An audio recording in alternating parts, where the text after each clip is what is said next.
ایک ہے سنی سنائی بات، لیکن علم الیقین اور حق الیقین کی بنیاد پر میں بات کرتا ہوں کہ جب میں خیبر پختونخوا میں فائنانس منسٹر تھا تو 2003 اور 4 کے بجٹ میں ورلڈ بینک نے ہمیں 5 ارب روپیہ دیے تھے، اس کو ہم نے بجٹ کا حصہ بنایا۔ 5-6 مہینے گزر گئے، وہ پیسے جب نہیں ملا تو یہاں کنٹری ڈائریکٹر تھا ورلڈ بینک کا، جان وال اس کا نام تھا، وہ پشاور آئے، میں فائنانس منسٹر کی حیثیت سے ان سے ملا۔ میں نے کہا جان وال، وہ جو قسط دینا تھا اس کی وجہ سے ہمارے سارے ترقیاتی کام رک گئے ہیں۔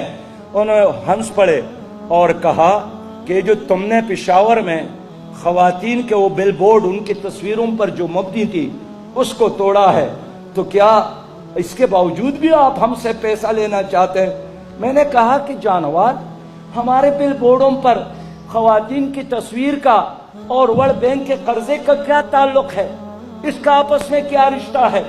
وہ ہنس پڑے، انہوں نے کہا کہ قرض لینا ہے تو کلچر بھی لینا ہے، خارجہ پالیسی بھی، داخلہ پالیسی بھی اور تعلیمی پالیسی بھی۔ یہ کیسے ہو سکتا ہے کہ پیسہ ہمارا ہو اور نظریہ اور کلچر اور تہذیب اور عقیدہ آپ کا چلے؟ نہیں، ان دونوں میں سے ایک کا انتخاب کرنا ہے۔ مجھے یقین ہو گیا کہ جو قرضے ملتے ہیں یہ قوموں کو اٹھانے کے لیے نہیں، قوموں کو غلام بنانے کے لیے ملتے ہیں۔